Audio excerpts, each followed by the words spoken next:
The XCOM program is in a bit of a tough spot right now. Advent and the Chosen are wiping out soldiers left and right, staffing is at an all-time low, and failures on critical missions are leading to difficult effects being put in place to make our life even harder. To put a cherry on top of this crap sundae, since we had an emergency evacuation from our last mission, all of the equipment that those soldiers left behind was lost permanently, setting us back not only manpower, but critical supplies that have been make or break in some of our battles. We've got to play it safe and work with what we've got. First up, the issue of staffing. I recruit a bunch of new rookies to fill out our ranks so we actually have enough soldiers to fill squads. I make contact with the Templars to get us a new special unit, and I get Tygan and his research team working on plated armor to improve our survivability in the field. Alongside this new Predator armor that buffs up our unit's HP and gives them an extra item carrying slot, I get Shen and her team in the Foundry to make us a Hunter's Axe, as well as an upgrade for our new Templar's melee attack. Overall, I'm hoping that all of these upgrades will make up for some of the hardware we lost, and help us put up a better fight against Advent in our coming battles. Speaking of, our soldiers are called upon for Operation Lone Druid, in which we have to investigate reports of a downed UFO and secure it to salvage supplies. Since we're bringing along our first Templar, Magister, I figure it's a good time to talk about what that faction brings to the table. As psionic experts, Templars have a special set of skills that they can use in battle. Their main mechanic is Focus, which is built up by using their special rend melee attack to kill enemies. With each point of focus they earn, they benefit from improved mobility, dodge chance, and it even boosts the damage of their rend attacks, making them more deadly with each kill up until they reach the focus cap. While they can hold onto those benefits, they can also spend focus to fuel other special abilities that they unlock later in their promotions. All that being said, it's time to take on these soldiers outside the UFO. I break up the first group of guards with a grenade in the middle of their group, with the other soldiers on Overwatch to put in even more damage. I follow that up with Magister's Rend, and I discover that this melee attack also gives them some free movement to get back into cover after using it, which is insanely helpful. Later, once they have the ability to unlock it, they can choose to forego this movement to parry instead, negating the next attack against them. Unfortunately, running out here has also left them open to attack from a new unit, which seems to be a sometimes human-shaped cluster of nanobots. They place an effect called Shadowbound on Magister, leaving them unconscious and creating a nanobot replica of them that sets itself up to fight back against us. Luckily, as we kill its father? The copy dissolves, and Magister is revived to the waking world, ready to continue. As we approach the UFO, we're notified that something inside that seems like a distress beacon is powering up and preparing to send a signal. We've got 6 turns to get in there and stop it before we have a lot more aliens to deal with. As we advance, we discover that the inside has a few more enemies waiting for us, including sectoids and mutons. James Lynch, the absolute madman, sends his gremlin drone past all of them and hacks the distress beacon from afar, shutting it down and securing our position here. As we wipe out the last of the enemies, we complete this mission with 11 kills, no deaths, and only 2 injuries. With this mission, Corporal Lynch becomes Rain Man, taking revival protocol, and Sergeant Magister gains Stun Strike, letting them use 1 point of focus to psychically push foes away from them, potentially removing them from cover for easier shots for the rest of our team. We also discover that weird cloud of nanobots is referred to as a Spectre. With the Foundry completing some experimental armor-piercing rounds, we queue up a bunch of projects for them to work on. Tygan scientists are inspired on the topic of magnetic weapons, and since we could use an upgrade, I tell them to go ahead and follow their hearts. While this is going on, I ponder the Avatar project, and decide I'm getting uncomfortable with how close to completion it's getting. Once our covert op to recruit a new skirmisher is completed, I want to challenge the ADVENT Blacksite in Eastern Europe to strike a blow against them and knock a few points off the board.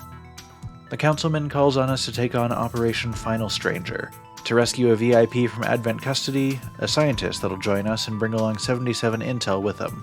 We set up a solid squad, with Gunner sporting a new exosuit that grants him a point of armor and a wrist-mounted rocket launcher.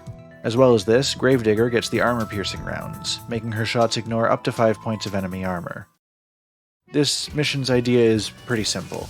Get to where the enemy's holding the VIP, in this case the back of a parked van, spring him from their clutches, and get him to the extraction point a little further up the street. We've got 12 turns to do this, or the area gets too hot to make a safe extraction, so we have to move quickly.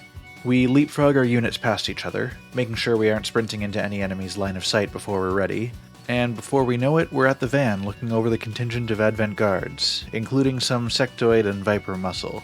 While we have a short hiccup with the viper, we actually fight through them fairly quickly and make it to the extraction point with the VIP just as enemy reinforcements are arriving.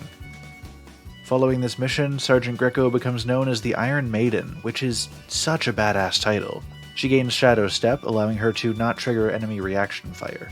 This new scientist recruit is reducing all of our research time by an additional 20%, and right in time for the mag weapons research to complete. As I set the science team on an Advent priest autopsy, I build some of these new weapon upgrades for our soldiers in the field to make use of. With our covert op complete and a new skirmisher within our ranks, we're almost ready for that Blacksite assault.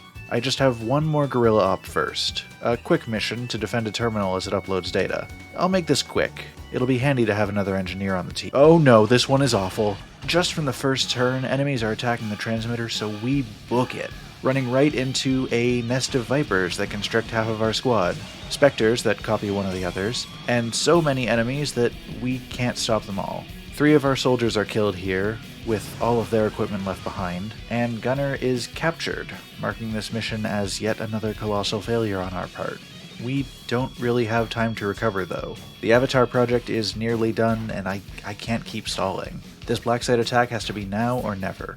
We're in a bit of a rough spot because we have so few good soldiers available, and we can't even afford a medkit to replace the one we just lost, so we're going to have to be very careful here as we take on Operation Devil's Wail. As our team drops in, we're instructed that our goal is to get into the Blacksite's main building, plant the X4 charge inside, and get the hell out. While the first group of enemies gives me a scare with a healthy dose of sectoid mind control and codex psionic bombs and self-duplicating, we actually take them out without any injuries on our side. But that's when we discover the big one. That, my friends, is what the game refers to as a ruler. This is a unique super viper with its own special attacks and the wonderful ability to take an action after every single move I make. I order a soldier to take a shot, it fires right back even though it's my turn. I get one of my soldiers to move position to get a better angle on it, it runs into cover so that soldier doesn't even have a shot on it anymore. Consider this like a big boss in Dungeons & Dragons, where everything I do triggers a legendary action. Every moment will count in this fight. As I try to balance unnecessary movement with the need to position well and get advantageous angles against the thing, we actually managed to whittle it down to below half health with only a little bit of damage on our end to show for it. We also get a sample of its very worrying ability to freeze units in place, preventing them from taking any kind of action while still being targetable and damageable. Before we can kill it though, it manages to open up a portal and escape out of it, leaving us to ponder what exactly we've gotten ourselves into here.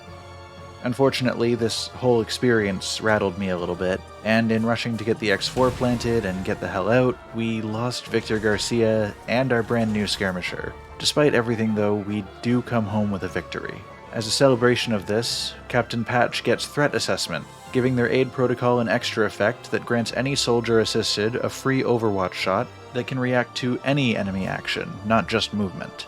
We also successfully knock off 3 ticks of progress from the Avatar program, giving us a little bit of room to breathe.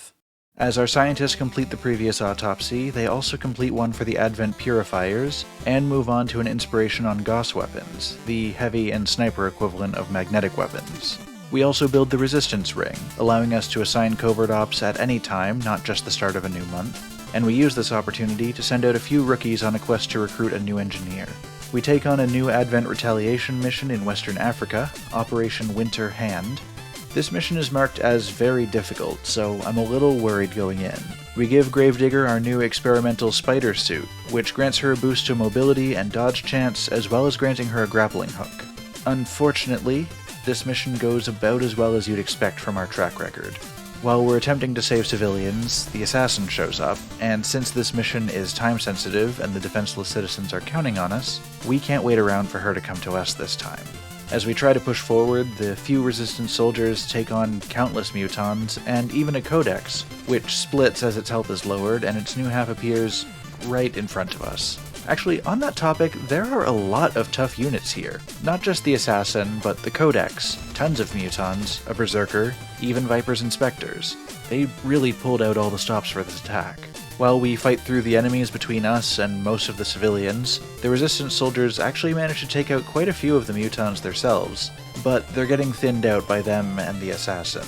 We do lose one of our rookies on the way to the assassin, and unfortunately before we can kill her, she stuns our soldiers, probing Gravedigger's mind for intel before escaping, for once with her life intact. While we do rescue enough civilians for this mission to be counted as a success on our records, I still feel dirtier than I should, given what the assassin's escape could mean for us. With our Gauss weapons researched, an inspired instant muton autopsy done, and an Advent Shieldbearer autopsy on the docket, we're doing our best to prepare for what's to come. Our rookies make it home with our new engineer, and we send out a new squad to recruit us yet another skirmisher. I swear one of them will stick around and survive longer than a mission or two. Though we've had some setbacks this episode, we've still managed to claw our way back from the brink of defeat. We're not fully out of the woods yet, but I'm feeling a little bit more confident about our place in this world than last time. Next up, we're taking on Operation Wolf Stank. Yep, that sounds about right. Thanks for joining yet again. Feel free to like and subscribe, let me know what you thought, and come back in 2 weeks for the next one. See you then.